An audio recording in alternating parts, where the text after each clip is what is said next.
जी पहले ज़ियारत कर लेते हैं ज़रा।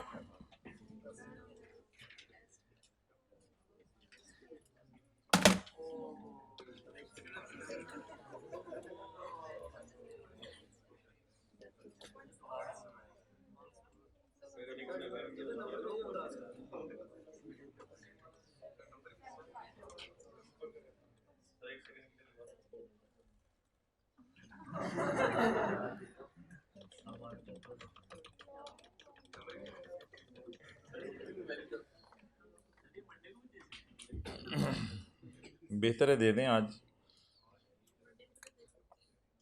बेहतर है दे दें आज का मतलब समझ गए होंगे। अच्छा जी, चैप्टर 12 में आ जाए।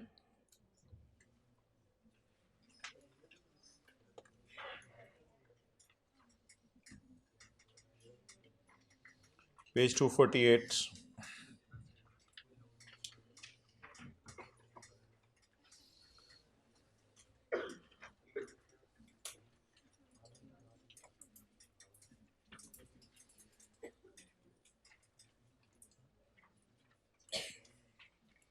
Principles of taxation of AOP, इसमें ये पॉइंट था हमारा।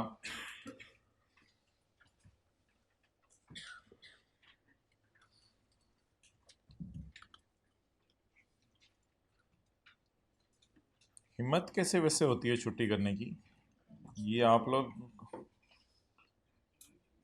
बड़ी हिम्मत चाहिए होती है, ये आम बंदे का काम नहीं है।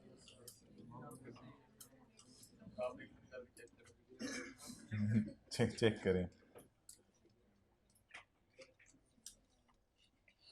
अच्छा जी, एओपी की डिविजिबल इनकम है 1 मिलियन।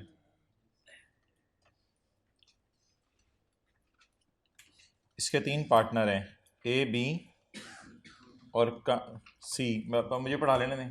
कंपनी एक्स, इसके 3 पार्टनर हैं, मिस्टर ए, मिस्टर बी और कंपनी एक्स। तो company can also be the partner of AOP.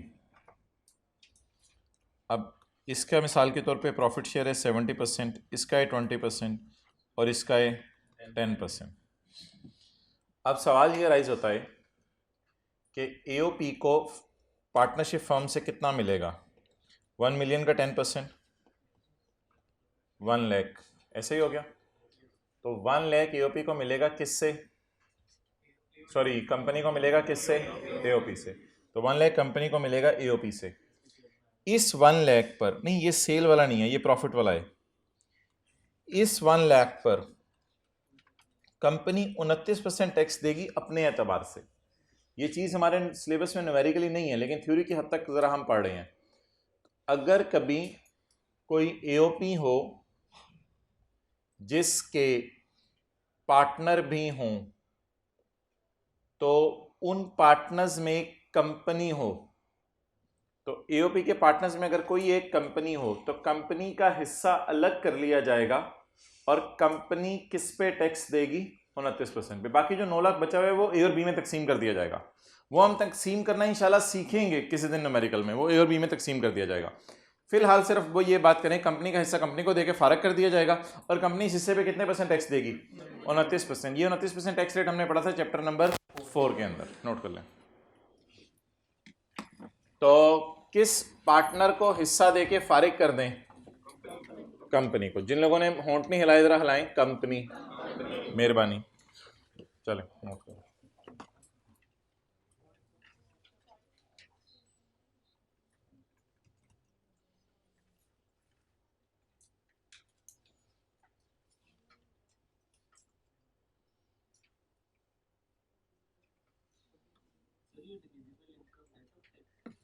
नहीं, divisible income net of tax नहीं होती। मैंने कल वाला न्यूमेरिकल खोल के रखा हुआ है आपके सामने, अभी मैंने कराना है। डिविजिबल इनकम होती है टैक्सेबल इनकम, जो एओपी की 7037 type.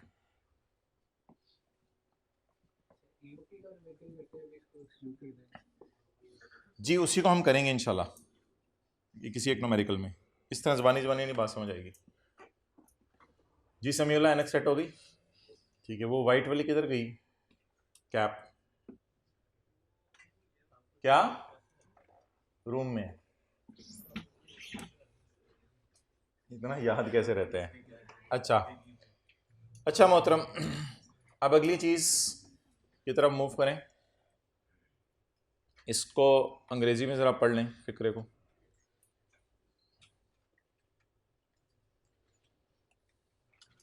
If at least one partner of AOP is a, अगर कंपनी का एक पार्टनर एओपी है, हाँ एओपी का एक पार्टनर कंपनी है, the share of company shall be excluded, company का हिस्सा एक्सक्लूड कर दें from total income of AOP, AOP की टोटल इनकम से हिस्सा एक्सक्लूड कर दें। And the company shall pay tax separately at the rate applicable to the companies, और कंपनी पे टैक्स करेगी separately at the rate applicable to companies, और rate applicable to companies है 29%।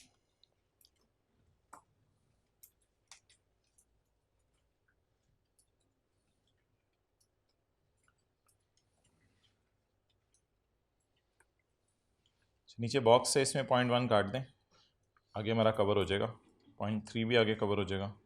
अब्दुल्ला ये किताब से निकलवा दें 0.1 और 3, 0.2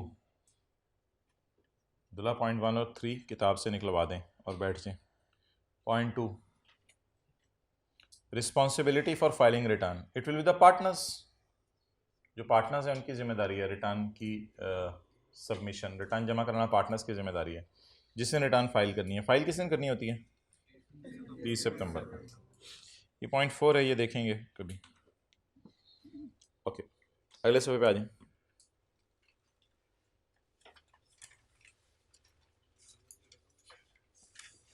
अगले सफ़े पे आ जाएं। अच्छा मोहतरम, एक इशू, एक मसला जिसको यहाँ लॉ मेकर ने एड्रेस किया है। मसला और इशू ये है कि कुछ हजरात होते हैं, उनकी प्रॉपर्टीज़ एक से ज़्यादा होती हैं, 2, 3, 4 घर हैं उनके पास। अब इन्होंने क्या किया, इनको पता है कि अगर मैं सारे घर किराए पे दूंगा तो मेरी रेंटल इनकम बहुत ज़्यादा बढ़ जाएगी। तो पहला घर किराए पे दिया 1 मिलियन में, दूसरा घर किराए पे दिया 1 मिलियन का, तीसरा घर किराए पे दिया 1 मिलियन किराए पे, तो घर की जो इनकम थी वो 3 मिलियन पे चलेगी और आप किसी हायर स्लैब में गिर गए। तो ये लोग ऐसा करते हैं कि एक घर अपने नाम ही रखते हैं, दूसरा घर अपने सिक्योरिटी गार्ड के नाम रखवा दिया, और तीसरा घर जो है वो अपने घर में मुलाजिम के नाम रखवा दिया। तो हालांकि ये घर इन्हीं के होते हैं, लेकिन कागजात में एलडीए के दफ्तर जाके, जो इधर लाहौर के अंदर दफ्तर है या हर इलाके के अंदर कोई दफ्तर है, केडीए किसी और इलाके में होगा, तो हर इलाके में जाके दफ्तर में अपने मुलाजमीन के नाम करवा दिया, लेकिन मुलाजिम को बताया कि ये प्रॉपर्टी मैं तुम्हें बस ऐसे ही ट्रांसफ़र कर रहा हूँ, ये है मेरी ही प्रॉपर्टी।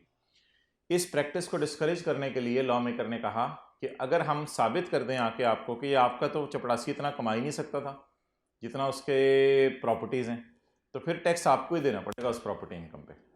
तो इस प्रैक्टिस को डिस्करेज करने के लिए कहा गया है कि अगर कोई बंदा अपनी प्रॉपर्टी किसी और के नाम लगवा दे और बाद में पता चले कि ये प्रॉपर्टी उसी की है, बस ऐसे ही किसी के नाम लगवाई हुई है, तो टैक्स किसको देना पड़ेगा? ट्रांसफर करने वाले को या जिसको ट्रांसफर हुई है प्रॉपर्टी? ट्रांसफर करने वाले को, और ट्रांसफर करने वाले को कहते हैं ट्रांसफरर, और जिसको ट्रांसफर हो उसे कहते हैं ट्रांसफरी। अब्दुल्ला भाई जी हेडिंग सही कर दें सेक्शन 90 की, ट्रांसफर ऑफ एसेट्स, एस पता नहीं क्यों लगा हुआ है। अच्छा जी, इसमें जो जो लिखा हुआ है वो मैं आपको भी लिखने का टाइम दूंगा। Tax on property is generally payable by a person who owns the property. Generally तो वही देता है टैक्स जिसकी प्रॉपर्टी हो। However sometimes property is transferred for tax avoidance, tax बचाने के लिए किसी प्रॉपर्टी ट्रांसफर कर दी। तो to avoid such practice relevant provisions are as follows. वो क्या है प्रोविजंस? पॉइंट 1 के साथ आप लाइन लगा के ट्रांसफरर लिखें शेख रशीद और ट्रांसफरी लिखें उसका सिक्योरिटी गार्ड गामा।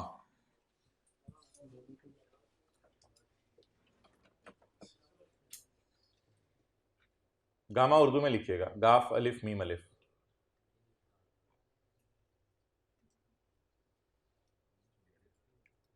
कई दफा आप डेरे पे नहीं जाते हो तो बुला दो गामे, चाल है क्या, ये वाला गामा है।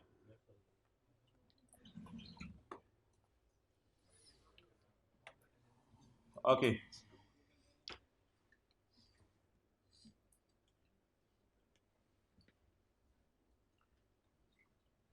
टर्म टेस्ट में हाइब्रिड वाले फेल हुए उनकी ज़्यादा क्लास होगी, ऑनलाइन वाले फेल हुए उससे ज़्यादा उनकी क्लास होगी, और आपकी तो वो होगी जो दुनिया देखेगी। अच्छा जी, वेयर द फाइनली अब मैं इसी चीज़ पे पहुंचा कि वालदैन को बुला लिया जाए, बस और कोई हल नहीं है, वालदैन को बुला लिया जाए। वेयर प्रॉपर्टीज, अपने बच्चे को यहाँ ले जाएं या इस जगह पढ़ने लग जाए। वेयर प्रॉपर्टीज ट्रांसफर्ड, चलें अभी छोड़ें इसको तो समझे ना। Where properties transfer to another person, जहाँ प्रॉपर्टी ट्रांसफर कर दी जाए किसको, अनदर पर्सन को। अनदर पर्सन से मुराद यहाँ कौन है, Gama. Where property is transfer to Gama but the asset remains the property of Sheikh Rashid. लेकिन असल में वो शेख रशीद की है, कागजी तौर पे किसकी होगी, गामे की। Where property is transfer to Gama but remains the property of Sheikh Rashid. अब रेंटल इनकम पे कौन टैक्स दे, जल्दी बता दें। Rental income will be the income of transfer, ये शेख रशीद ही इस पे टैक्स देगा।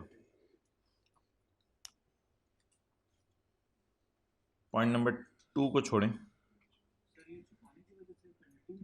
वो यहां नहीं लिखी। पॉइंट 3,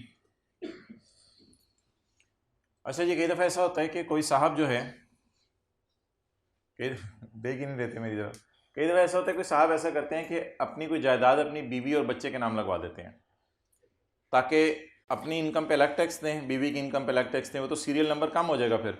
अगर पहला घर किराए पे दिया 2 मिलियन, दूसरा घर किराए पे दिया 2 मिलियन, तो अब एक बीवी के नाम एक अपने नाम, तो ऐसी वजह से फ़ायदा क्या होगा, आपको दोनों पे अलग अलग टैक्स लगेगा तो टैक्स रेट कम हो जाएगा। तो हालांकि प्रॉपर्टी शोहर की ही होती है, तो ऐसी सूरत में क्या किया जाएगा, ऐसी सूरत में समझा जाएगा कि शोहर ने बीवी और बच्चों को प्रॉपर्टी नहीं दी। पॉइंट 3 पढ़ने लगा। पर्सन हो गया जरदारी, बीवी होगी बेनज़ीर, और माइनर चाइल्ड हो गया बिलावल। यानी उस वक्त माइनर था जब कभी ये सवाल हम कर रहे थे। If the property is transferred by Zardari, अगर जरदारी प्रॉपर्टी ट्रांसफ़र कर दे, ऐसी बात ना किया करें किसी के बारे में कि जब वो सामने आ जाए तो आप ना कर सकें, इसको गीबत कहते हैं, किताबों में इसका नाम लिया। इफ़ प्रॉपर, इसका मतलब ये तो नहीं, if property is transferred bye a person, अगर जरदारी एक प्रॉपर्टी ट्रांसफ़र कर दे टू बेनज़ीर और Bilawal other than married daughter, married daughter की बात नहीं हो रही, उसकी बात मैं अलग से बताऊंगा, बख्तावरबाजी की बात नहीं हो रही। अच्छा, if property is transferred, note करने का टाइम दिया जाएगा, सिर्फ चेहरे ऊपर रखें। If property is transferred by Zardari to Benazir और बिलावल और to another person, another person हो सकते हैं एजेंट ऑफ बेनज़ीर कोई भी, और to another person for benefit of spouse और माइनर चाइल्ड, कि इससे जो फायदा आएगा वो स्पाउस और माइनर चाइल्ड को जाया करेगा। रेंटल इनकम आप ही इंजॉय किया करो, लेकिन इससे कोई फर्क नहीं पड़ता कि उनको बेनिफिट हो रहा है, वो फायदा उठा रहे हैं या नहीं उठा रहे। सवाल ये कि रियल में प्रॉपर्टी जरदारी की है, the property income will be income of transfer, लेकिन इसमें एक रिलैक्सेशन अवेलेबल है, वो मैं आगे पढ़ देता हूं, पहले आप इसको नोट कर लें। उर्दू में लिखेंगे, सारा इंग्लिश में लिखेंगे, उर्दू में बेनज़ीर, बे ये जल्दी जल्दी जल्दी, जरदारी बिलावल, देखने आ रहा हूँ कौन कौन उर्दू में लिख रहे हैं कौन कौन इंग्लिश में, जल्दी जल्दी जल्दी जल्दी जल्दी जल्दी जल्दी जल्दी जल्दी जल्दी जल्दी। वालेकुम अस्सलाम। हाँ जी आगे आ जाए, जगह पड़ी, आपके लिए निकाल लेते हैं जगह। मैं तो कहता हूँ वो मेरी वाली सीट पे बैठ जाओ, बनाओ यार इनके लिए जगह, वो बड़ी मोहब्बत से आ रहे हैं। अब मुस्कुराओ ना, आओ निकालो यार इनके लिए जगह। अच्छा, तो if the property is transferred by Zardari to his बीवी और बिलावल और to an agent of Benazir for the benefit of Benazir और Bilawal, property income will be income of transfer, ये इनकम जरदारी की समझी जाएगी। लेकिन एक सूरत ऐसी भी है कि जब ये इनकम जो है रेंटल इनकम बेनज़ीर के हाथों में चली जाएगी। वो कब है, जब बेनज़ीर पैसे देकर प्रॉपर्टी खरीदे जरदारी से, जब बेनज़ीर क्या करे, पैसे देकर प्रॉपर्टी खरीदे, ऐसी सूरत में ये इनकम किसकी होगी, बेनज़ीर की। However in case transfer is for consideration, मुनासिब प्राइस देनी है, ये नहीं कि नॉमिनल 1-2 रुपए दे के खरीद ली। In case transfer is for adequate consideration then it will be income of transferee. तो यहां पे पॉइंट ए की उर्दू लिखें, फिर मैं बी की उर्दू लिखवाता हूं। ए की उर्दू लिखें। असल में ना ये चीज़ें बहुत आसान है, लेकिन आप उर्दू नहीं लिखेंगे तो 2 दिन बाद जाके किताब खोलेंगे तो समझ नहीं आनी, तो इसलिए उर्दू लिख लें साथ ताकि बातें याद रहें। पॉइंट ए की उर्दू लिखें। अगर बेनज़ीर ने जरदारी से प्रॉपर्टी खरीद ली पैसे देके,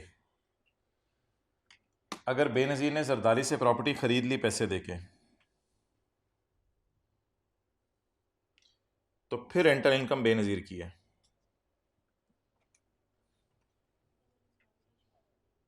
फिर रेंटल इनकम बेनज़ीर की है।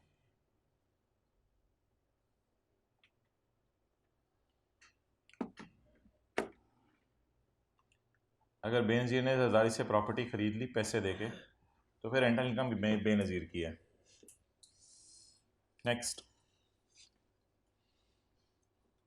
अब ज़रा फिर रेंटल इनकम बेनज़ीर की है। अब ज़रा ग्रीन वाला पढ़ें, ग्रीन वाला बताएं जी।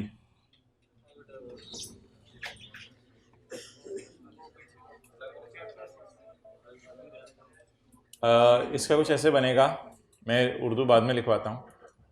अब अगर जरदारी ने बेनज़ीर को, अब्दुल्ला आना जाना ना करो ना, पहले सुन लें। अगर जरदारी ने बेनज़ीर को डाइवोर्स दे दी और फिर प्रॉपर्टी ट्रांसफ़र की उसको, तो अब पैसे दिए बगैर भी ये प्रॉपर्टी बेनज़ीर की ही समझी जाएगी। अब बेनज़ीर को पैसे देना ज़रूरी नहीं है। ऐसी सूरत में ये समझा जाएगा बेनज़ीर की प्रॉपर्टी है। और मुझे याद है कि हमने एक सवाल भी किया था जिसमें शोहर ने बीवी को प्रॉपर्टी दे दी थी, तो प्रॉपर्टी का मिलना हमने एग्जेम्प्ट किया था, लेकिन जब बेनज़ीर ने आगे किसी और को किराए पे दी थी वो हमने रेंटल इनकम टैक्सेबल की थी। तो लिखें, अगर तलाक देने पर मुफ्त में भी प्रॉपर्टी मिल जाए बेनज़ीर को, अगर तलाक देने पर मुफ्त में भी प्रॉपर्टी मिल जाए बेनज़ीर को, देने वाला जरदारी है, मिलने लिख लें, ठीक है।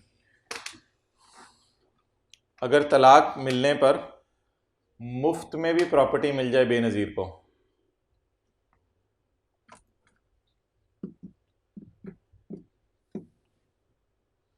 तो ये बेनज़ीर इनकम है, सॉरी बेनज़ीर की इनकम है। तो ये बेनज़ीर की इनकम है।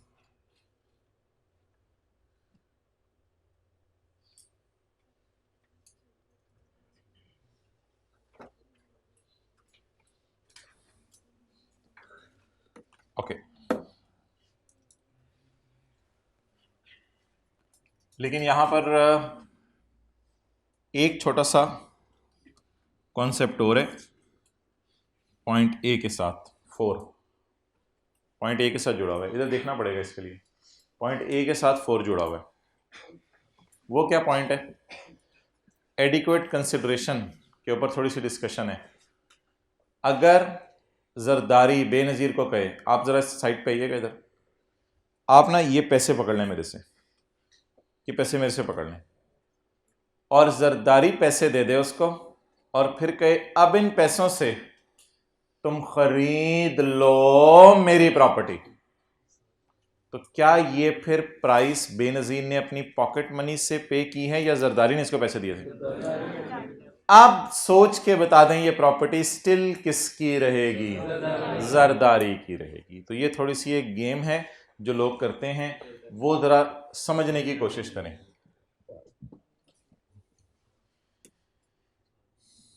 If the property is acquired by Benazir with the funds of Zardari, आज आके जो है वो बात पता चली कि जरदारी के पैसों से इसने खरीदी थी। ये तो बहुत बड़ी गेम डाली है इन्होंने। If the property is acquired by Benazir with the पैसे of Zardari, it will not be considered as transfer made for, ये एडिक्वेट कंसिडरेशन की बेनज़ीर ने नहीं खरीदी। बेनज़ीर ने कहां से खरीदी? उसके पास पैसे ही नहीं थे, उन्होंने जरदारी से पैसे मांग के खरीदी है, तो ये तो फिर जरदारी की प्रॉपर्टी है।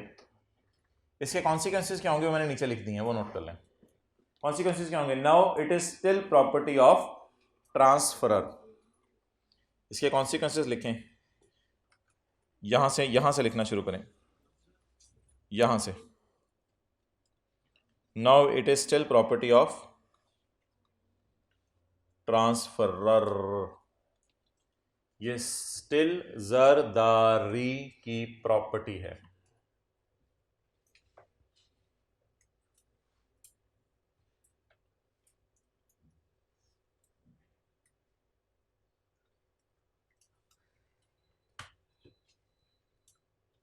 ओके,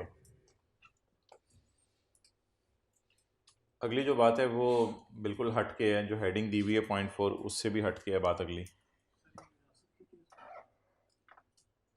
नहीं, फिर तो जिसको मिली है उसी की बन जाएगी ना, फिर तो कोई मसला नहीं। द ट्रांसफर विल ऑल्सो, उसमें कोई फर्क नहीं पड़ता माइनर हो या ना हो, टेक्स्ट लॉ में ऐसा कुछ नहीं है, खुद नहीं अनलेस बनाने। वो मैं आता हूँ, इसकी तरफ मैं आता हूँ ज़रा। The transfer will also not be accepted if there is no evidence of registration. तो लिखें इसका मतलब, बल्कि छोड़ें क्या, अगर प्रॉपर्टी ट्रांसफर हो गई और एलडीए के डॉक्यूमेंट्स में फर्ज करें शोहर ने बीवी को तलाक दे दी, अब जो है वो बीवी के नाम इसने प्रॉपर्टी ट्रांसफर करानी थी, सुस्ती करे, नहीं ट्रांसफर करा रहा, ऐसी सूरत में क्या समझा जाएगा कि ट्रांसफर हो गई है या नहीं हो गई? नहीं हो गई। तो कोई भी ट्रांसफर, उसमें एक और शर्त भी जरूरी है कि ट्रांसफर करने वाला ट्रांसफरी के नाम भी लगवाए। ट्रांसफर करने वाला ट्रांसफरी के, एनी ट्रांसफर, कोई भी transfer will also not be accepted. ये कोई .4 वाली नहीं है, सारी ऊपर वाली। Any transfer will also not be accepted if there is no evidence of registration. Okay, आखिरी पॉइंट बड़ा मजे का रह गया, .2। एक ट्रांसफर हुई प्रॉपर्टी की, वसीम अकरम ने मोहम्मद रिजवान साहब को बुलाया और उनको आगे कहा कि मोहतरम वो जो लाहौर के अंदर ग्राउंड है वो मेरा है, वो मैं आपको ट्रांसफ़र करता हूँ, बट इट इज़ कैंसलेबल, मैं कभी भी ये वापस ले लूँगा। तो ये अब ज़रा सोच के बताएं, प्रॉपर्टी किसकी होगी? वसीम अकरम की, रिजवान की? वसीम अकरम की, ट्रांसफरर की। पहले ये पढ़ें, फिर इसकी एक्सेप्शन भी आएगी। If the transfer is cancellable, law में तो रिवोकेबल लिखा हुआ है। If the transfer is, property income will be income of the transferor, क्योंकि कैंसलेबल है ना, डील अब हुई नहीं। आप किसी को कोई चीज़ दें और कहीं कभी मैं वापस ले लूँगा, तो आपने कोई चीज़ दी ही नहीं। दूसरी बात, इसमें एक एक्सेप्शन है, वो ये है अगर वसीम अकरम 2 फिक्रे बोले तो फिर ये ट्रांसफर होगी है रिजवान को। पहला फिक्रा, अब मैं तुम्हें कराची वाला प्लॉट भी ट्रांसफर करता हूं, पहले तुम्हें लाहौर वाला दिया था, लेकिन उसमें एग्रीमेंट में 2 बातें डलवा दी। पहली बात की ये कैंसिलेबल है, ये कैंसिलेबल है, कभी भी कैंसिल हो सकता है, लेकिन तब तक कैंसिल नहीं होगा जब तक कि तुम इस दुनिया में जिंदा हो, तब तक कैंसिल नहीं करूंगा इसको। और जब तक तुम जिंदा हो 1 रुपया नहीं कमाऊंगा इससे मैं, सारे पैसे तुम ही कमाना। अब तो मेरे ख्याल से अब जितनी भी उसकी लाइफ होगी ट्रांसफरी की, रिजवान की, उतना अरसे ही सारा बेनिफिट यही इंजॉय करेगा। अब तो शायद कोई तुक नहीं बनती ये कहने की कि ज़मीन वसीम अकरम की है। अब तो शायद जब तक ट्रांसफरी मरता नहीं है ये ज़मीन किसी की समझी जाएगी, ट्रांसफरी की। कैंसलेबल तो है, लेकिन कैंसलेबल है on the death of transferee, तो फिर तो ये अजीब सी बात है, फिर तो ये ट्रांसफरी की चीज़ ही होगी। क्लियर? ओके, तो पढ़ें जी। इफ ट्रांसफर इज कैंसलेबल, अगर तो कैंसलेबल है, property will be income of transfer. However, if it is non-cancelable during the lifetime of transferee, and दूसरी शर्त भी पूरा होना जरूरी है, and transferor derives no benefit from income, तो ये एक एक्सेप्शन है, इसलिए however से शुरू हो रही है, then it will be the income of transferee। अब ऊपर लिख लें, Waseem transfer ground to Mohammad Rizwan.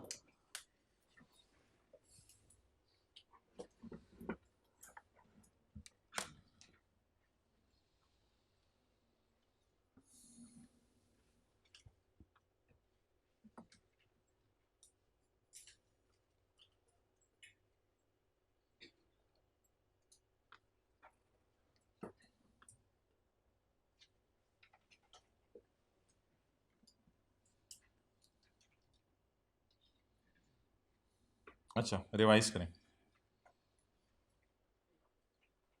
Point 1 पे उंगली रखें। जहां कोई बंदा किसी और को प्रॉपर्टी ट्रांसफर कर दे, लेकिन पीछे से पता चले बात कि ये बेचने वाले या ट्रांसफर नहीं अपने पास रखी हुई है, तो रेंटल इनकम किसकी होगी? ट्रांसफर की। यानी किराएदार कौन आना है, किराए का एग्रीमेंट किससे होना है, सारा शेख रशीद डिसाइड कर रहा है। तो फिर गामा तो ऐसे ही बीच में बंदा डाला हुआ है तुम लोगों ने। पॉइंट 2, अगर ट्रांसफर करने वाला अपने मुंह से कहे कि मैं ट्रांसफर कभी भी कैंसिल कर सकता हूं, तो फिर ये डील नहीं है, फिर ट्रांसफरर की इनकम है। लेकिन अगर ट्रांसफर करने वाला ये कह दे कि ये डील कैंसिल भी कर सकता हूं, लेकिन तब तक कैंसिल नहीं करूंगा जब तक तुम जिंदा हो और कोई फायदा नहीं उठाऊंगा, अगर इस टाइप की कैंसिलेबल डील हो, तो ये शायद कैंसिलेबल डील टाइप ना समझी जाए। अब तो रिजवान जब तक जिंदा ही उसी की प्रॉपर्टी है। फिर ये इनकम किसकी होगी? ट्रांसफरी की। शोहर बीवी को या माइनर चाइल्ड को ऐसे ट्रांसफर कर दे, इसको ट्रांसफर कभी नहीं समझा जाता, अनलेस कि बीवी या बच्चा पैसे दे या शोहर बीवी को क्या दे दे, तलाक दे दे, तो फिर ट्रांसफर को ट्रांसफर समझ लिया जाएगा। और इन द एंड ऐसी ट्रांसफर नहीं समझी जाती जिस ट्रांसफर में पैसे जरदारी दे रहा हो, या फिर ऐसी ट्रांसफर भी ट्रांसफर नहीं समझी जाती जिसमें रजिस्ट्रेशन डॉक्यूमेंट से चीज साबित ना हो रही हो। क्लियर? आखिरी बात पर सब लिख लें, अदर देन मैरिड डॉटर वाली, इसकी उर्दू क्या बनेगी? हाँ, पहले मैं समझाता हूं फिर लिखिएगा। अदर देन मैरिड डॉटर का मतलब है इस रूल में थोड़ी सी रिलैक्सेशन है, जरा तसल्ली से सुनिएगा। जरदारी अगर बख्तावर को जहेज में कोई जमीन दे दे, मैरिड डॉटर है ना, जहेज में कोई जमीन दे दे, तो ऐसी सूरत में जरा सोच के बताएं, अब एडिक्वेट कंसिडरेशन तो आई नहीं, लेकिन फिर भी इसको ट्रांसफर समझा जाएगा क्योंकि ये एक्सेप्शन है। उर्दू में लिख लें, मैरिड डॉटर को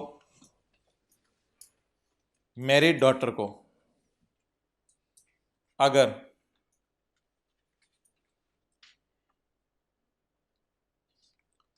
प्रॉपर्टी ट्रांसफर कर दी जाए, मैरिड डॉटर को अगर प्रॉपर्टी ट्रांसफर कर दी जाए मुफ्त में,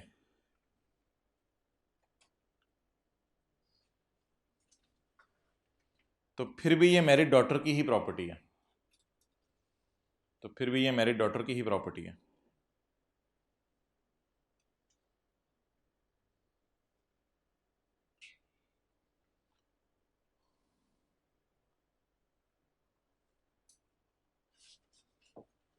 अब्दुल्ला भाई ये जो टेस्ट आ रहे हैं ना अगले हफ्ते छोटे छोटे टेस्ट होंगे, क्योंकि टर्म टेस्ट के बाद फिर टाइम कम होगा, तो आधे आधे पौने घंटे के टेस्ट होंगे अगले हफ्ते और शुरू होंगे बुध से। तो इसमें इस सवाल की ना 5-6 एग्जांपल्स डाल दें ट्रांसफ़र की, इसने इसको ट्रांसफ़र किया, तो सवाल की रिक्वायरमेंट डाल दीजिएगा, बताएं ये रेंटल इनकम किसकी है। तो ये ज़रा सवाल बनाना है, इसको नोट कर लें जी। टर्म टेस्ट के बाद, हाँ टर्म टेस्ट जब ख़त्म हो जाएंगे मंगल को, उसके बाद जो 4 दिन बचेंगे उसमें छोटे छोटे टेस्ट होते रहेंगे। नहीं, छोटे छोटे टेस्ट से मुराद हर सब्जेक्ट का यानी टेस्ट होगा, जिस तरह पहले रूटीन चल रही होती है।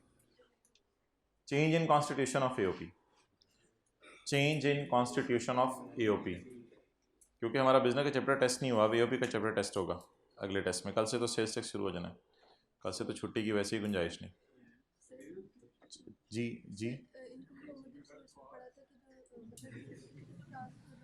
जी बोलें जो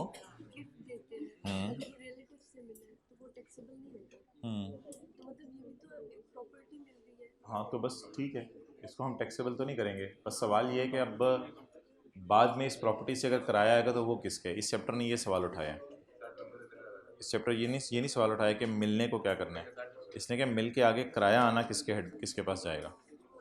okay, change in constitution of AOP. Constitution of AOP change का क्या मतलब है, अंडरलाइन करें, एडमिशन और रिटायरमेंट। बताएं जी, पार्टनरशिप में एडमिशन और रिटायरमेंट क्या होता है? एडमिशन और retirement, A B C partner थे, डी आ गया, इसे क्या कहेंगे? एडमिशन।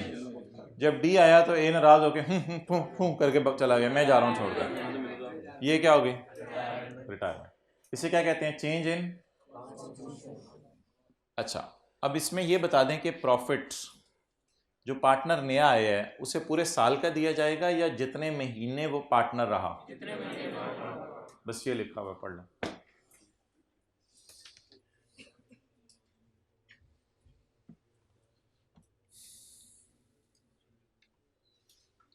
अंडरलाइन कर लेना, टाइम बेसिस। अगर पार्टनर 1 महीने रहा है तो उसे 1 महीने का प्रॉफिट दिया जाएगा, बाकी सबको 11 महीने का और 12वें महीने का भी। अच्छा, where a change occurs in the constitution of a firm, जहां फर्म की कॉन्स्टिट्यूशन चेंज हो during a tax year, the firm's income is a portion between the partners on time basis. अच्छा, रिटर्न जमा कराने की पता है किसकी जिम्मेदारी होगी? वो फिर जिम्मेदारी होगी जो लोग 30 सितंबर को पार्टनर हैं उनकी। हालांकि पिछले पार्टनर्स की इनकम पे भी वो रिटर्न जमा वो करा रहे होंगे टैक्स जमा, लेकिन जो लोग 30 सितंबर की रात को पार्टनर होंगे उन पर रिटर्न जमा कराने की जिम्मेदारी है। The responsibility for filing the return in this case is with the person who are partners on the date it is required to file the return। तो 30 सितंबर को जो पार्टनर होंगे उनको देखा जाएगा कि वो कौन है, वो लोग रिटर्न जमा करवाएंगे। अगला पढ़ लें, अगला कुछ भी नहीं है क्या, पढ़ लें खुद ही। डिसकॉन्टिन्यूएंस ऑफ बिजनेस, बिजनेस बंद हो गया यूपी का।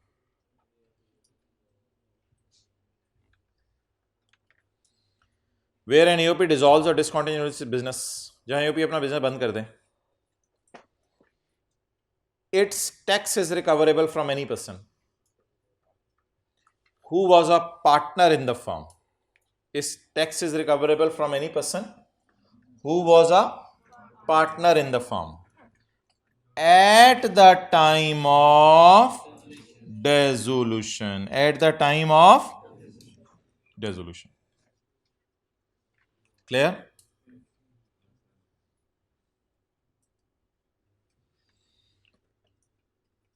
Tax can also be recovered from legal heirs। तो अगर एक पार्टनरशिप फॉर्म बंद हो गई है 26 सितंबर को, तो अब 30 सितंबर को कौन टैक्स जमा कराए? वो तो कोई पार्टनर ही नहीं है, जो थे वही जमा करवाएंगे। और अगर वो नहीं मर गए हैं, पार्टनर्स की मीटिंग में किसी ने आगे बम फाड़ दिया, तो अब उनके लीगल हेयर्स जो है वो टैक्स जमा करा दें। इसलिए शायद सुनने में आता है बड़ी कंपनीज के डायरेक्टर्स इकट्ठे मूव नहीं करते एक गाड़ी में, बाहर के मुल्कों में ऐसी एहतियात रखी जाती, इकट्ठे ही ना सारे। अच्छा जी, ये तो फारग सा सेक्शन है, सेक्शन 98C। इधर इधर इधर इधर इधर इधर इधर आसान सी बात है। मिस्टर ए एक दुकानदार है, उसने अपनी दुकान मिस्टर बी को बेच दी।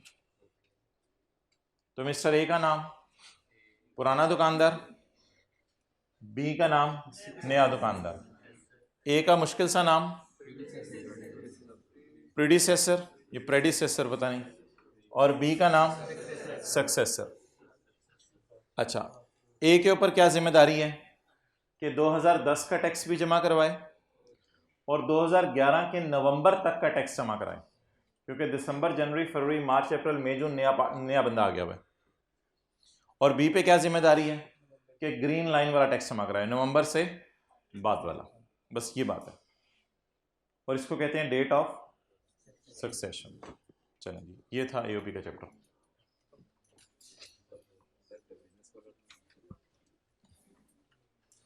चैप्टर 12 आएगा आएगा आएगा।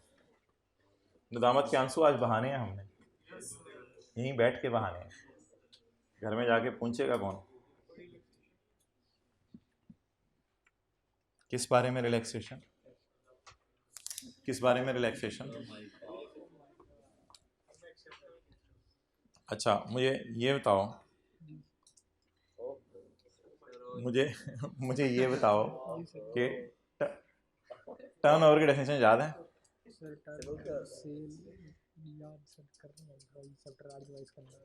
रिकॉर्डिंग तो नहीं हो रही थी? नहीं, ठीक है, शुक्र है।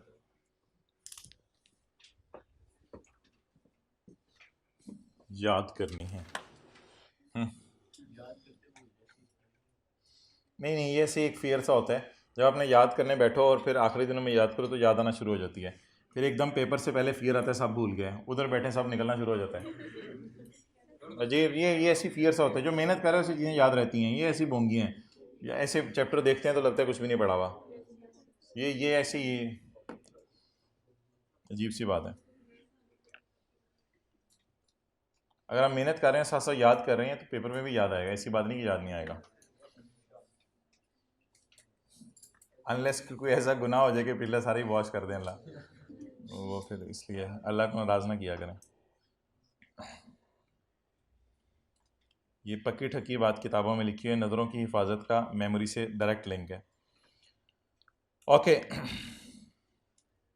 98C। असल में नज़रें अल्लाह ने दी है ना, इसलिए अल्लाह बताएंगे इनको कहाँ देखना कहाँ नहीं देखना। 98C, succession to business otherwise than on death. Death के अलावा ये बाप बेटा नहीं है, बाप बेटा नहीं है। ए के अबू कोई और है, बी के अबू और दादा पुत्र कुछ भी नहीं है, बाप बेटा नहीं है ये। इफ अ पर्सन, पर्सन से मुराद है mister A, if mister A is carrying on any business, अगर मिस्टर ए कोई बिजनेस करे, is succeeded in any tax year by mister B, if A is succeeded by B, clear, A is succeeded by B, otherwise then on death, death की बात नहीं हो रही, death की बात नहीं हो रही, and B continues the same business, and B continues the successor, B continues the same business। इसकी क्या उर्दू क्या लिखेंगे, is succeeded, या आसान इंग्लिश क्या लिखेंगे, is taken over। if a person carrying on any business is succeeded in any tax year, B is the new owners. इस succeeded का मैं पूछ रहा हूँ एग्जैक्ट इंग्लिश में या उर्दू में तर्जमा को बन सकता है? समझ आ गया हो क्या रहे हैं, वो तो छोड़े, समझ तो आ गया हमें, टेकन ओवर, चलें जो भी बना लीजिएगा। तो इफ, बात तो आसान सी है, if A is carrying on a business is succeeded by B, यानी कि अब ए चला गया और कौन आ गया, बी आ गया। तो अदरवाइज देन ऑन डेथ, पुराने के मरने की बात नहीं हो रही है, मरा नहीं, वैसे ही बिजनेस बेच दिया, and successor continues the same business, और सक्सेसर सेम बिजनेस कंटिन्यू करे, वही काम। तो पॉइंट ए पढ़े, प्रेडिसेसर ने कब से कब तक का टैक्स पे करना है, ये जरा देखिएगा। प्रेडिसेसर शैल पे tax on the income of the year in which succession took place, जिस साल सक्सेशन हुई उस साल का टैक्स पे करो, कितना, he will pay the tax up to the date of succession. तो लिखे ऊपर लाइन लगा के बिफोर नवंबर, बिफोर नवंबर का ए टैक्स पे कर दे, और कौन सा टैक्स पे करे, ए आने वाले नहीं पिछले सालों का, and for preceding years as well. Preceding year कौन सा है हमारे सवाल में, 2010। ए अगर पिछला नहीं दिया हुआ,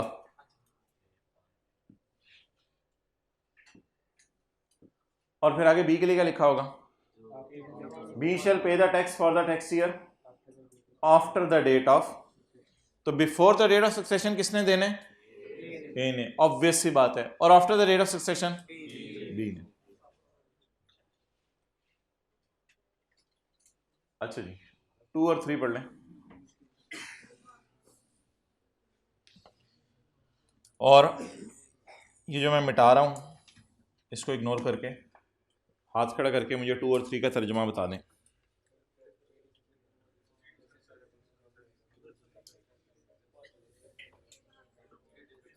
अब हाथ खड़ा करें और बताएं जी, बताएं।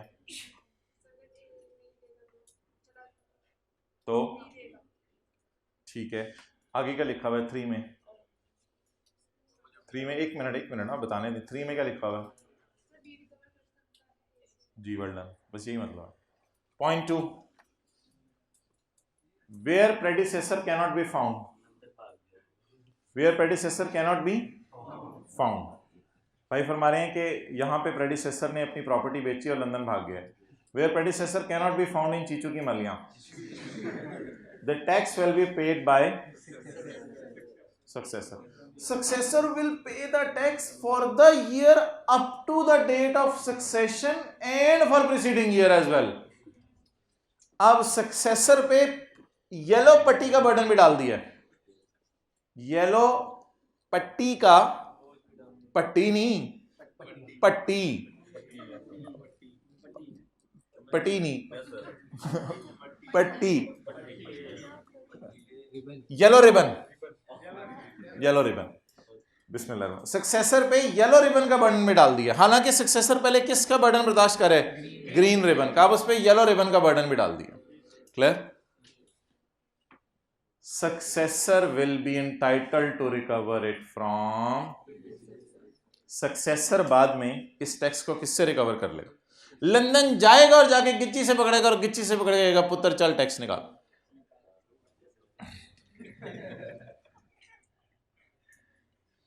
अच्छा, पॉइंट 3 तो पहली लाइन वही बात करे जो 2 में लिखी हुई है। Where tax cannot be recovered from A, it will be recovered from B. तो ये बातों पर भी लिखी हुई थी 2 में।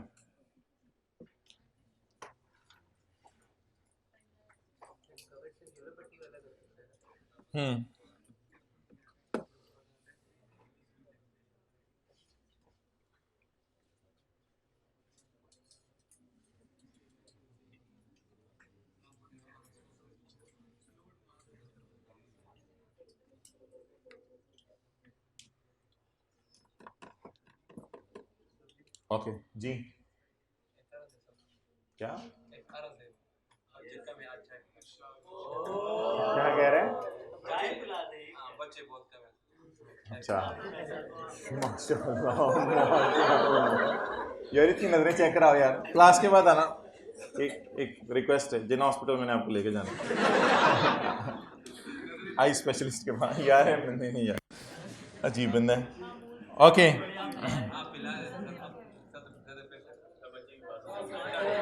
किसी एक्स्ट्रा क्लास में ना कुछ मौका मिला तो देख लेंगे।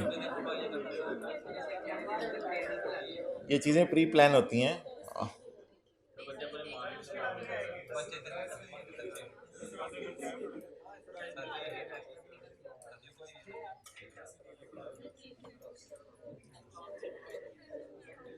जी, we are professionals and we are here for doing CA. So please come on page 277. We were discussing the numerical of Baqir and Asad. But I remember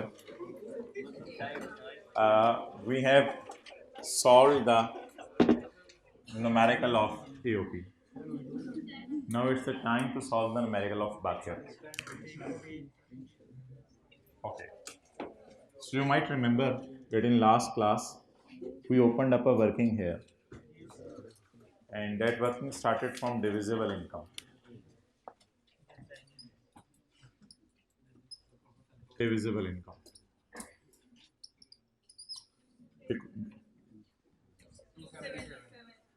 Well, page number today is 277. Okay. It is the income of AOP which is to be divided amongst members and partners. So the divisible income today is 7037. So please open up the working, open your registers so that we may resume it.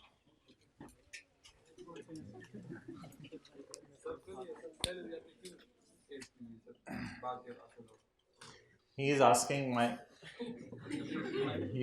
the question why I have added the salary of Baqir and Asad yesterday. My answer is because it was deducted.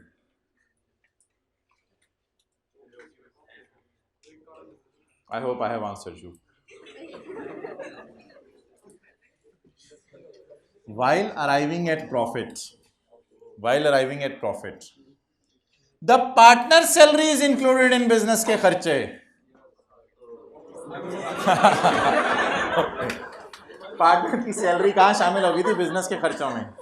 तो partner को जो salary देते हैं वो business का खर्चा नहीं है, इसलिए प्रॉफिट तक पहुँचते पार्टनर सैलरी माइनस हो गई थी, इसलिए उसको हमने क्या कर दिया था, ऐड कर दिया था।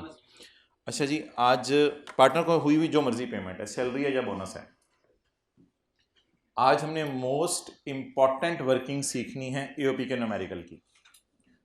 और ये वर्किंग हमने आज से पहले कभी नहीं की। एओपी के न्यूमेरिकल की मोस्ट इंपॉर्टेंट वर्किंग, जब भी आप एओपी का न्यूमेरिकल सॉल्व करेंगे, तो जब कल जो हमने एओपी का न्यूमेरिकल सॉल्व किया था, एओपी के न्यूमेरिकल से बाकिर के न्यूमेरिकल पर जाने के लिए एक ब्रिज आया करेगा बीच में। इस ब्रिज का मकसद होगा कि पार्टनर्स को आपने इनकम्स बांटनी है, पार्टनर्स को आपने इनकम्स बांटनी है। कल हमने देख लिया था कि एओपी कितना कमा रही है, 7037। कल हमने देख लिया था कि एओपी कितना कमा रही है। आज मेरा सवाल है कि बाकिर क्या कमा रहे हैं, बाकिर का जाती डेटा, बाकिर का जाती डेटा।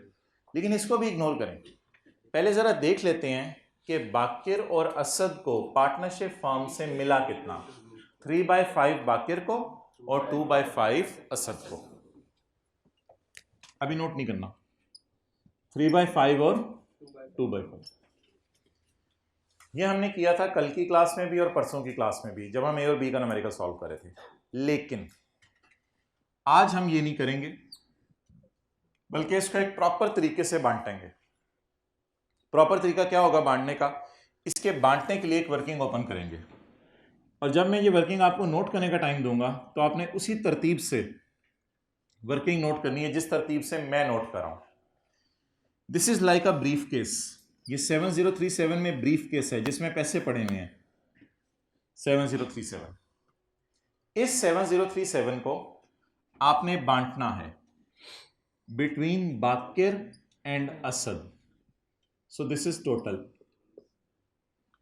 बाकिर और असद के दरमियान आपने इन पैसों को बांटना है और फिर टोटल देखना है कितना आया। अच्छा जी, 7037 सिर्फ प्रॉफिट की मद में नहीं बांटा जाएगा। मैंने आपको कल की क्लास में यह कहा था कि एक वर्किंग में आप इन फिगर्स को डिफरेंट कलर की बॉल पॉइंट से लिखें। द रीजन इज कि सिर्फ 3:2 वाला मसला नहीं है कि बाकिर को आप ज्यादा हिस्सा दे दो 3 और असद को कम हिस्सा दो 2 प्रॉफिट का।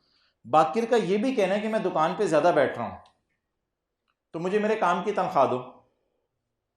असद कहते हैं आई एग्री, मैं दुकान पे शाम को आता हूं, थोड़ी देर के लिए बैठता हूं, मुझे भी थोड़ी सी तनख्वाह दो, लेकिन तुम्हारे जितनी नहीं, तुम्हारे जितनी नहीं। And in the end Asad कहता है कि तुम दुकान पे बैठते हो, मैं बाहर जाके कस्टमर्स को लेके आता हूं खींच खींच के। तुम दुकान पे मक्खियां मारते हो, मैं बाहर जाके मक्खियां मारता हूं, तो मैं बाहर से बंदों को खींच खींच के दुकान पे पकड़ के लाता हूं, तो मुझे इस काम का बोनस दो। तो बाकिर ने कहा हाँ ये बात मुनासिब है असद, तुम्हारा बोनस बनता है, ये तुम बोनस ले लो। अब असल में ये इनकी सैलरीज नहीं है, ये इनकम फ्रॉम सैलरी नहीं है कि बोनस है सैलरी है तो इनकम फ्रॉम सैलरी के चैप्टर में डाल दें। ये नौकर नहीं है, ये तो मालिक है बिजनेस के। अब आपने जो 7037 बांटना है ना, वो सबसे पहले आपने कहना है आजो भाई अपनी अपनी तनख्वाह ले जाओ। एक तनख्वाह लेके जाएगा 290 और दूसरा तनख्वाह लेके जाएगा 100। ब्रीफ केस में से साल के एंड पे 390 निकल गया पार्टनर्स के हाथों में, ये in respect of their salary हो गया। फिर कोई भी पेमेंट पार्टनर को होगी वो आपने इधर लाया करनी है। इस वर्किंग का नाम आज के बाद हम रखेंगे बाकी रसद टोटल। जैसे capital gain China business Ethiopia याद करने के लिए हमने रखा हुआ है, तो बाकी रसद टोटल इसका नाम रख देंगे ताकि याद आ जाए अगर इस तरह की वर्किंग सवाल में करनी है। पिछले सवाल में इसलिए नहीं करनी पड़ी थी कि सैलरीज वगैरह नहीं दी हुई थी। असद दुकान के ऊपर जो है वो ज्यादा बैठ रहे कम बैठ रहे, असद बंदों को घेर के लाते हैं, इसको बोनस मिलना है। तो 7037 में से 310 भी निकल गया। अब जो बचा कुचा है इसका नाम हम रखेंगे प्रॉफिट का हिस्सा। ये इन दोनों में बांट देंगे 3:2 रेशो में। अब आप मुझे बताएं किस फिगर को किस परसेंटेज में बांटेंगे। फिगर बताएं किस निकालेंगे तो निकाल दें। 6337 फिगर कह रहे हैं इधर आ रही है। ब्रीफ केस में से 390 तनख्वाहें दे दी, 310 पार्टनर को बोनस दे दिया। अब बचा कुछ कितना है? बैलेंसिंग 6337। ये आप पार्टनर्स को बांट दें इन द रेशियो ऑफ 3:2। 3:2 3:2 का मतलब होता है 3/5 और 2/5। आप पकड़ें 6337 और कैलकुलेटर पर 3/5 और 6337 इंटू 2/5 3802 2535। चलें टोटल्स कर लेंगे, यहां तक नोट करें। उस तरतीब से जैसे मैंने किया, ऊपर 7037 लिखें, नीचे 7037 लिखें, और पहले इनको सैलरीज और बोनस वगैरह दे दें। अगर कोई प्रॉफिट बच गया तो वो किस रेशो में बांट दें? 3:2 की रेशो में।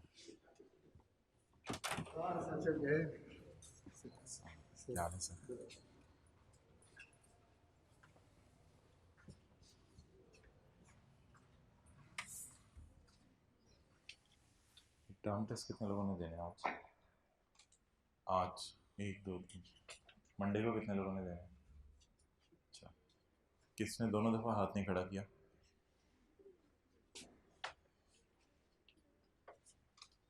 हद होगी।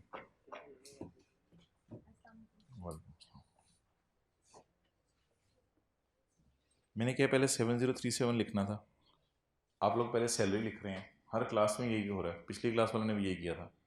पहले नीचे 7037 लिखें, फिर उसको बांटें।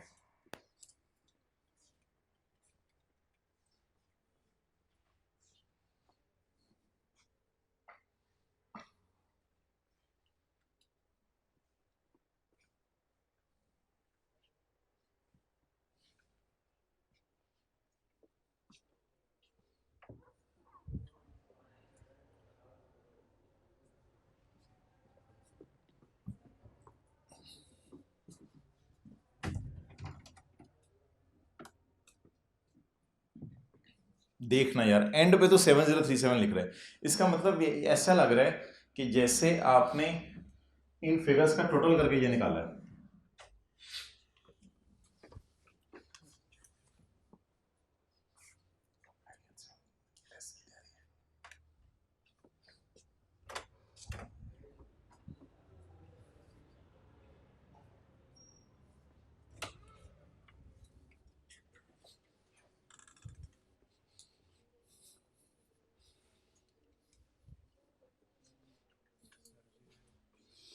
जी, ये 7037 इधर लिखा, इधर लिखना भी जरूरी नहीं है, ये लाइन ऐसी टाइम ज़ाया करने के लिए, बस इधर 7037 लिख के आपने बांट देना है।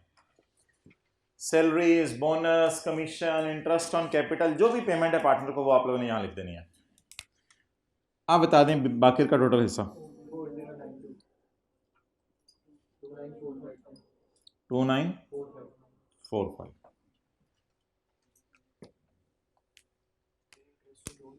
हाँ हाँ सब कुछ।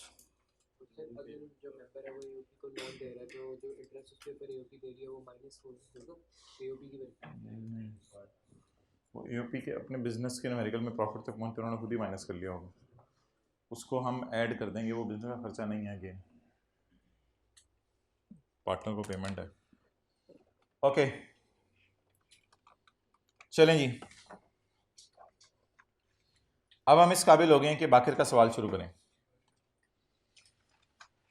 During the year the Baqir besides his share in firm, अपने फर्म में शेयर के अलावा, इस फर्म में जो शेयर मिला है वो जो आप लोगों ने निकाला है, उसके अलावा बाकिर ने इंजॉयड इनकम्स इंजॉय की हैं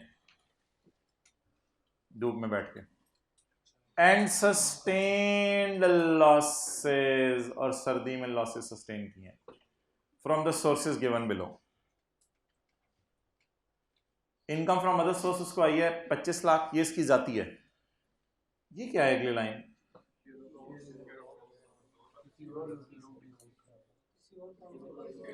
यानी कि किसी और एओपी में इसने टांग अड़ाई हुई है। एक तो बाकिर असद मिलके पार्टनरशिप कर रहे हैं, यहां भी बाकिर पार्टनर है और कहीं और भी पार्टनर है। चलिए दूसरे पार्टनर का नाम फिर मैं बता देता हूं, बाकिर एंड जरदारी। बाकिर ने जरदारी के साथ मिलकर चौल बेचने का काम शुरू किया हुआ है, चावल। तो चावल बेच के बाकिर और जरदारी को क्या आया? लॉस आ गया, लॉस आ गया। मैंने मना भी किया था सियासतदानों के साथ कारोबार ना करो, लॉस आ गया। पहले ज़कात पेड कितने की है? 30,000। चलें जी, बाकिर का सवाल शुरू करें। मिस्टर बाकिर, टेप निकाल लें, इसके मुंह पे टेप चढ़ा दें क्योंकि इसने बोलना है, हमने कुछ करना है, फिर ये बोलेगा। Mister Baqir ji, income from other source 25 lakh जी। आगे क्या डालो? आगे क्या लिखो? लॉस, चपेट। बिजनेस, कौन सा बिजनेस है? Total income. भाईजान अगर पिछले वाले सवाल आपने मिस्टर ए और बी वाले घर जाके दोबारा नहीं किए ना तो आपने बोंगे ही मारनी है। इधर एओपी का जो डाटा है ना वो मुझे न्यूमेरिकल के एंड पे याद कराइएगा, उसका क्या करना है। एओपी वाले डाटे को भी इग्नोर करें, अभी तो मुझे इसकी जाती अदर सोर्स बताएं। 20, बस इट इज टोटल इनकम। अगर आपको ए और बी वाला सवाल भूल गया हो तो ये मेरी जिम्मेदारी नहीं है, इसके लिए कंपनी जिम्मेदार नहीं है। 2500 ले ज़कात।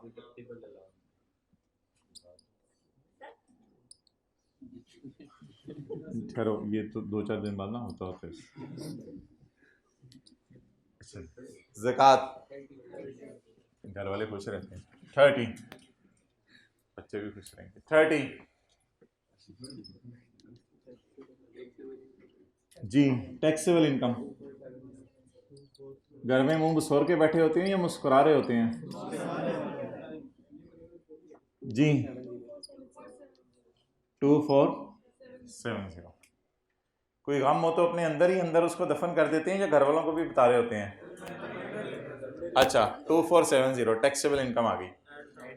अच्छा अब आपने यहां पर लगाते होते थे हम डबल अंडरलाइन, डबल अंडरलाइन। अब सिंगल भी नहीं लगानी, अब सिंगल लगा दो। अब इसको छोड़ दें, खुला छोड़ दें, इस 2470 को खुला छोड़ दें। क्या मतलब काटता फिरे? मैं 2470 को कह रहा हूं खुला छोड़ दें, 2470 को खुला छोड़ दें। अब वो ये जो 2470 ना ये कम वाली इनकम आ गई है। अब इसमें शेयर फ्रॉम एओपी डालेंगे तो ज्यादा वाली इनकम आ जाएगी। जी एड शेयर ऑफ प्रॉफिट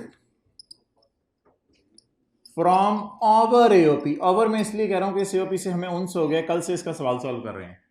ये बाकिर और असद वाली है। अब तो असद भी अपना ही बंदा लग रहा है, बाकिर का न्यूमेरिकल सॉल्व हो रहा है हालांकि। तो बाकिर एंड असद एओपी वाला जी। हाँ 3802 कुछ लोग बच्चे से गलती से उठाते हैं ये, और कुछ बच्चे ऐसे भी फिरके पैदा हो गए हैं कि इसको उठा के इनकम फ्रॉम सैलरी में डाल देते हैं बाकिर की। ये सैलरी नहीं है, ये एओपी ही अपने प्रॉफिट बांट रही है। 4092 उठाया करना, 3802 नहीं उठाया करना। 4092। लेकिन पिछली क्लास में हमारी एक ही एओपी थी जिसमें हम पार्टनर थे। अभी हमने दो टांगे अड़ाई हुई हैं, एक और एओपी में हमने जाकर टांग अड़ाई हुई है, उस एओपी से हमें आ गया लॉस। सब सवाल यह है कि क्या मैं लेस कर सकता हूं शेयर ऑफ लॉस? एनदर में इसलिए कह रहा हूं कि बस हमारे लिए थोड़ी सी एनदर है। बाकिर तो एनदर कहते हुए बाकिर को गुस्सा चढ़ेगा, बाकिर ये भी तो मेरी ही एओपी है। लेकिन हमारे सवाल में जो डाटा दिया हुआ था इसका ज्यादा दिया नहीं होता जरदारी वाले का। तो share of loss from another AOP, Baqir के लिए तो एनदर नहीं होगी, बाकिर तो कहेगा ये दोनों मेरी एओपीज हैं। अच्छा फ्रॉम एनदर एओपी कितना लॉस आ रहा है? 35। अच्छा जी ये माइनस करने की इजाजत नहीं है, ये अभी हम पढ़ेंगे जाके, ये माइनस करने की इजाजत नहीं है। ये नहायत ही अफसोस के साथ ऐलान किया जाता है कि अगर किसी एओपी से प्रॉफिट आ जाए तो उसे हम पेपर में ऐड किया करेंगे, अगर किसी एओपी से लॉस आ जाए तो उसे हम पेपर में माइनस नहीं किया करेंगे। अगर दो एओपी से प्रॉफिट आ जाए तो दोनों को ऐड कर देंगे, अगर दो एओपी से लॉस आ जाए दोनों को इग्नोर कर देंगे। तो कम वाली इनकम ज्यादा वाली इनकम फिर बराबर हो जाएगी, दोनों को इग्नोर कर देंगे, कुछ माइनस नहीं करेंगे। और अगर एक एओपी से प्रॉफिट आ जाए, दो एओपी से लॉस आ जाए, दो को इग्नोर कर देंगे, प्रॉफिट वाला ऐड कर देंगे। तो पॉजिटिव साइन होगा तो ऐड कर देंगे, नेगेटिव होगा तो इग्नोर कर देंगे। बस ज्यादा वाली इनकम निकाल दें, 6562। अब याद रखिएगा वो जो ईओपी वाली फिगरें आती हैं ना, इनको कम और ज्यादा वाली इनकम के बीच में डालना है, ये बस याद रखिएगा।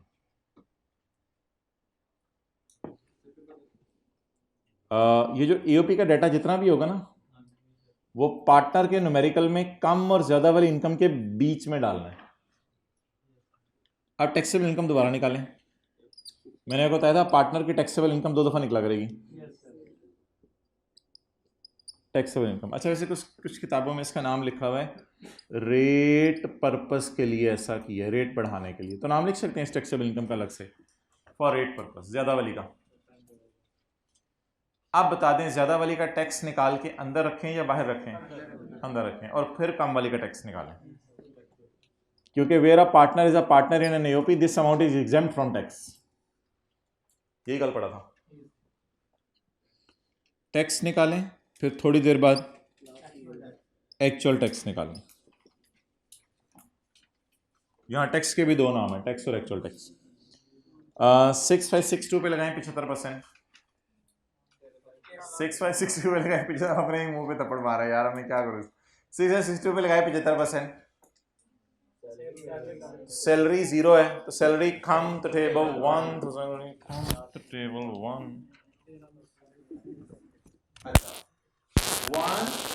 1330। टैक्स निकालने हैं, एक टैक्स और एक एक्चुअल टैक्स। हाँ ठीक है। अब आपने 2 टैक्स निकालने हैं, एक टैक्स और एक एक्चुअल टैक्स। टैक्स होगा 1330000 इंटू 35% ऑफ तू काम पे लगाई रख, फिगर बता। बहुत ज्यादा हो गया है, तो ये मारना है, मुझे सिर्फ 3 या 4 फिगर्स लिखवाओ जो इधर आ रही हैं बस। 1527।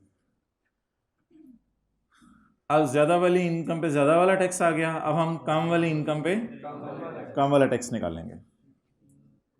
चलें जी, 1527 6562 ज़रब 575।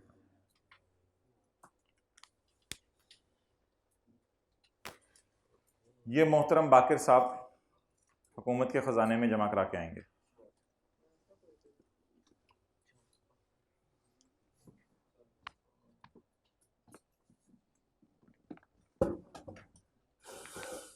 उधर ही रखो कैमरा। किसी दिन खुला टाइम निकाल के आए, मैं हूँ जिसमें, और मैं हूँ और क्लास हो और न्यूमेरिकल्स हो, आप हों, और किसी दिन खुला टाइम निकाल के आए। क्या? अच्छा,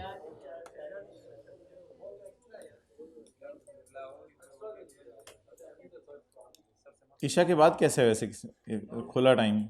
सारे फ्री 7:30 से लेके 10 बजे तक। जो बंदा कहते हैं मुझे 10 बजे निकलते डर लगता है, तो वो शादियों पे कैसे जाता है फिर?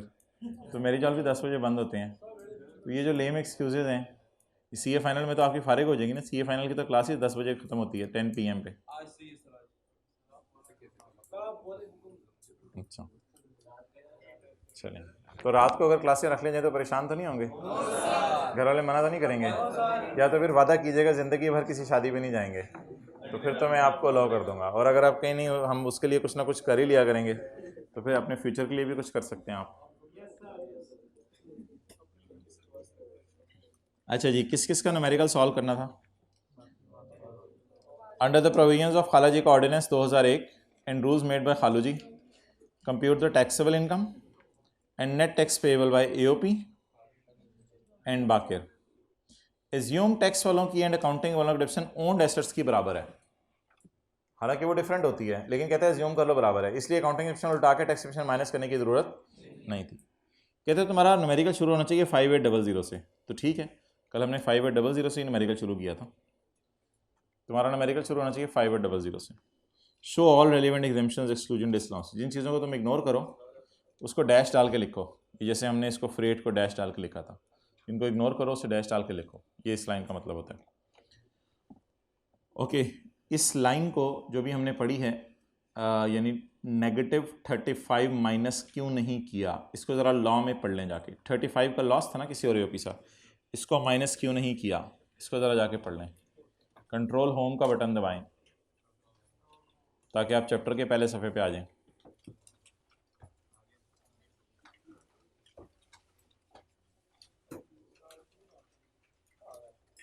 ओके,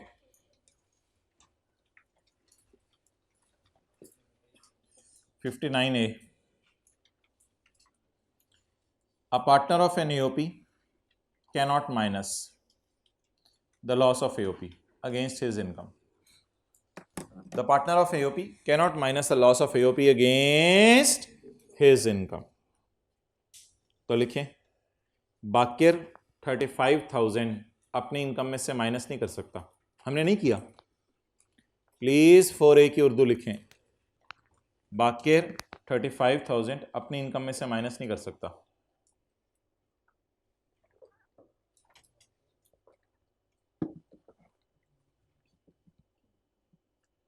$35,000 अपनी इनकम में से माइनस नहीं कर सकता।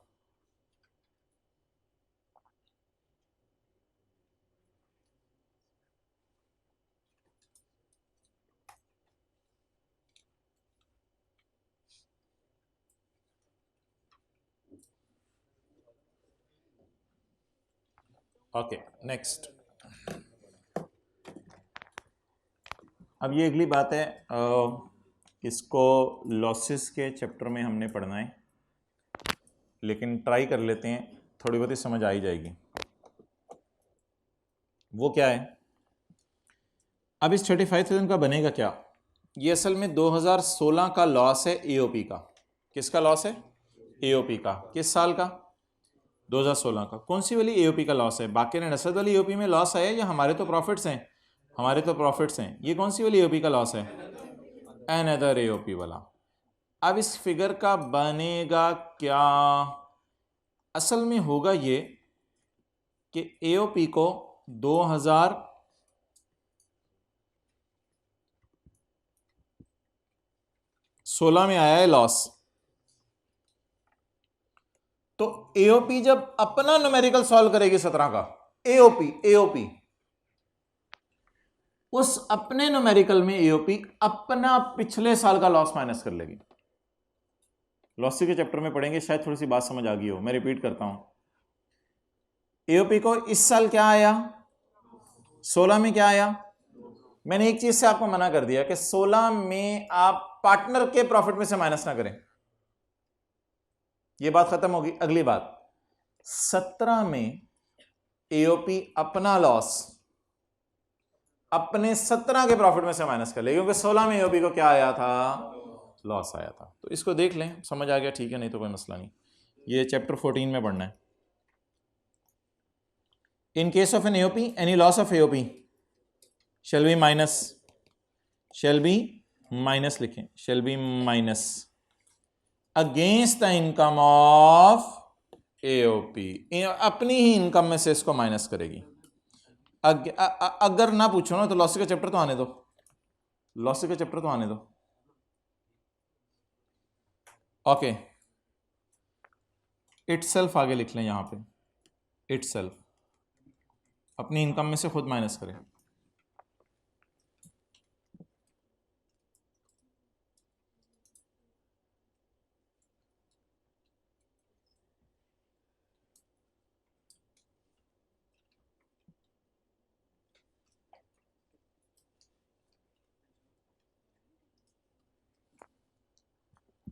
तो लिखें, ये सीसी को कर दो, लिखें इसको जरा। एओपी को अगर 16 में लॉस आ जाए तो एओपी अपने 17 के प्रॉफिट में से खुद ही माइनस करेगी, या पार्टनर में से माइनस करेगी, नहीं खुद ही, अपने प्रॉफिट, एओपी को अगर 16 में लॉस आ जाए तो एओपी उधर से आ जाए भाई इधर, एओपी को अगर 16 में लॉस आ जाए तो एओपी अपने 17 के प्रॉफिट में से इसको माइनस करेगी।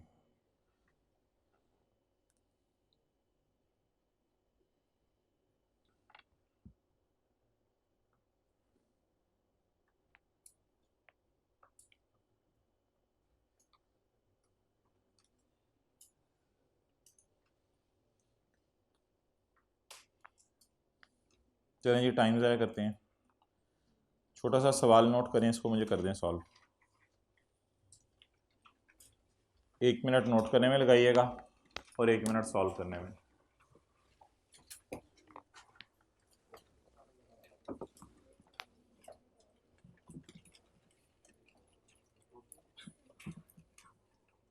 कहीं भी सवाल लिख लें।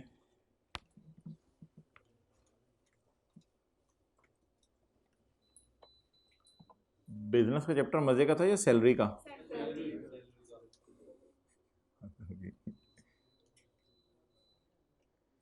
घर से जवाब सोच के लाए हुए थे।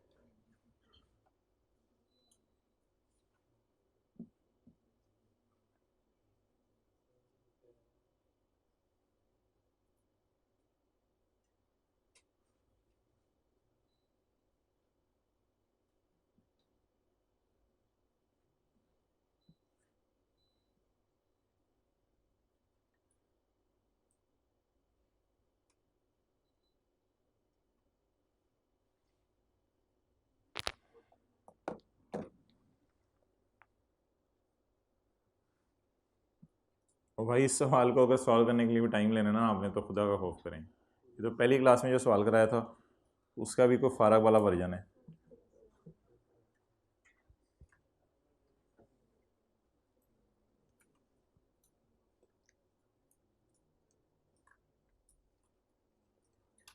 ओके,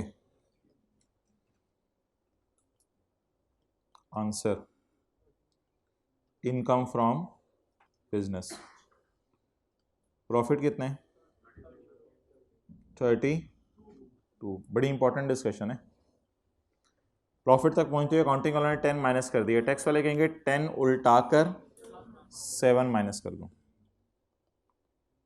ऐड करते हैं अकाउंटिंग डेप्रिसिएशन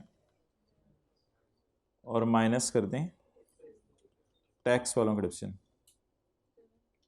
7। प्रॉफिट तक पहुंचते हुए अकाउंटिंग वालों ने सैलरीज माइनस कर ली हैं।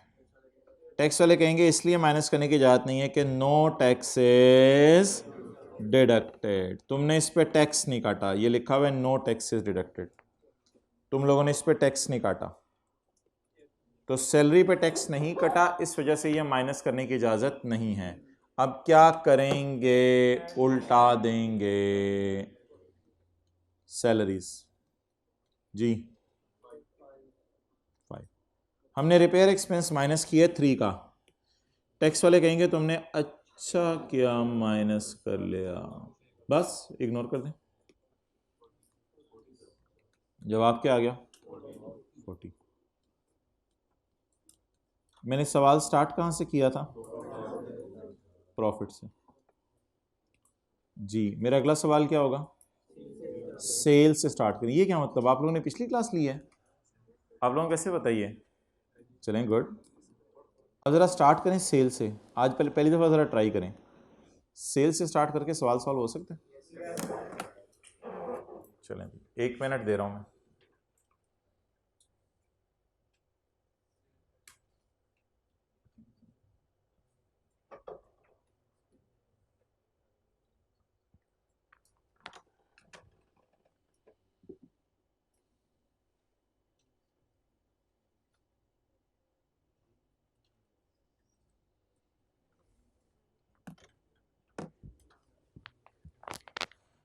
चालीस पे ही पहुंचना है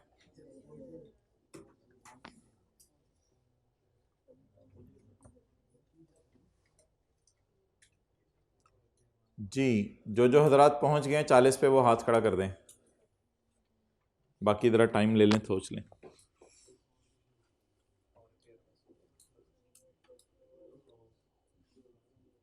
भाईजान इसने एक लफ्ज़ बोला है, हाँ, और आपने इसे कुछ भी नहीं कहा। इसने क्या लफ्ज़ बोला है मुझे बताओ। नहीं नहीं, तू बता मुझे इसने क्या लफ्ज़ बोला है। नहीं नहीं नहीं, रिपेयर नहीं, इसने क्या बोला है आप बताओ। रिपेयर अलाउड बोला है, अलाउंस बोला है। अच्छा अच्छा, अलाउड बोला है। रिपेयर अलाउंस का लफ्ज़ प्रॉपर्टी के चैप्टर के साथ खास है, अलाउंस होता है 1/5, इधर तो रिपेयर पूरी माइनस करने की जाता है। अच्छा चलें छोड़िए, पता नहीं किस साइड पे बात लगी।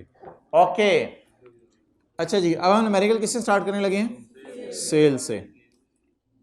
सेल बताएं जी।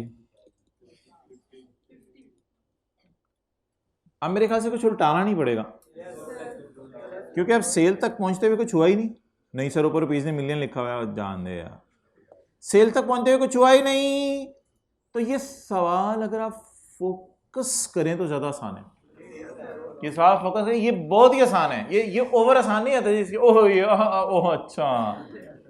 अब सेल से चलते हुए आपने वो करना है, वो करना है, वो करना है जो टैक्स वाले चाह रहे हैं। बस सेल से चलते हुए वो करना है जो टैक्स वाले चाह रहे हैं। आप पहले जरा उर्दू का एक फिक्रा लिख लें। प्रॉफिट से चलते हुए नॉट अलाउड खर्चों को ऐड बैक करना होता है। प्रॉफिट से चलते हुए नॉट अलाउड खर्चों को ऐड बैक करना होता है।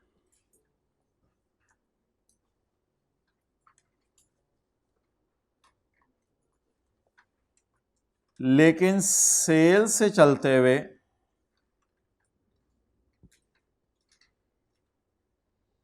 प्रॉफिट से चलते हुए नॉट अलाउड खर्चों को ऐड करना होता है, लेकिन सेल से चलते हुए अलाउड खर्चों को माइनस करना है। सेल से चलते हुए अलाउड खर्चों को माइनस करना है।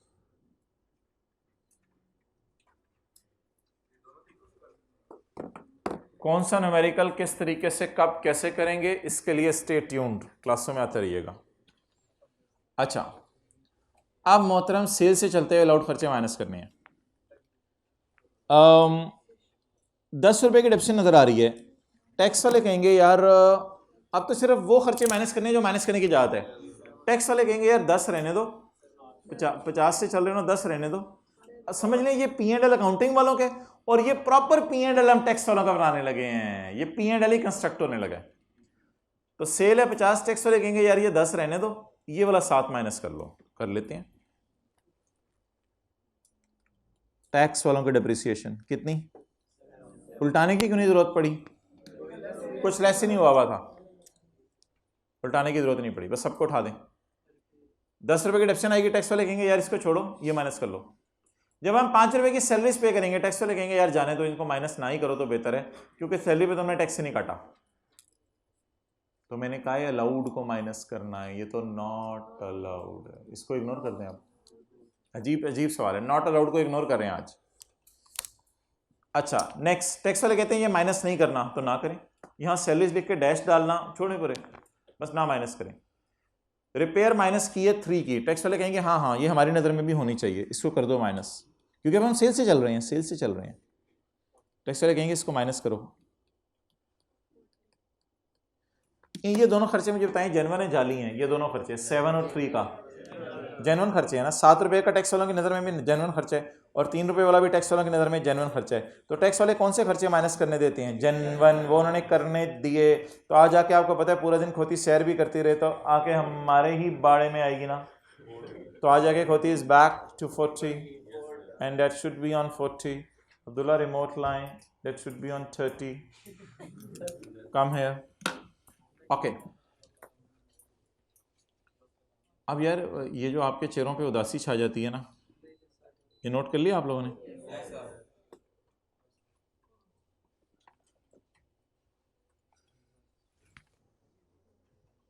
कौन सा मेथड कब लगाना है, करेंगे कभी बात जिंदगी के। कौन सा, हाँ हाँ हाँ हाँ, उधर उधर उधर ही है, दी हुई है। अच्छा मोहतरम, उदासी को बदला जाता है खुशी से,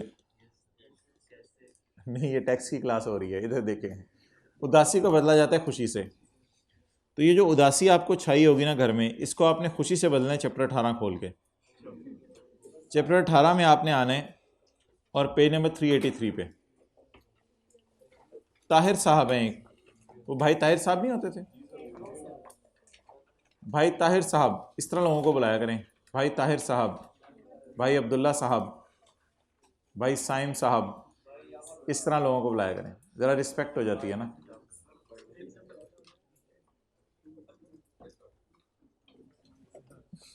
अच्छा, ये प्रॉफिट एंड लॉस आपको दिया हुआ है, मशीनरी है, ये कुछ चाइना की है, उसके बाद कॉस्ट ऑफ सेल में डाल दी है, पता नहीं क्या किया है, सॉफ्टवेयर ख़रीदे एडमिन एक्सपेंसेस में डाल दिया है, भाई को तनख्वाह दी है, उसके बाद कोई लीज़ पे एसेट लिया है, घिसी-पिटी एडजस्टमेंट्स, कोई प्रोविजन फॉर बैड डेट है, 5 साल से यूएई में था, पाकिस्तान वापस आ गया है, ये बिज़नेस के अलावा कोई इन्फॉर्मेशन दी हुई है, 5 साल से यूएई में था, पाकिस्तान वापस आ गया है, और कोई प्लॉट बेचा है।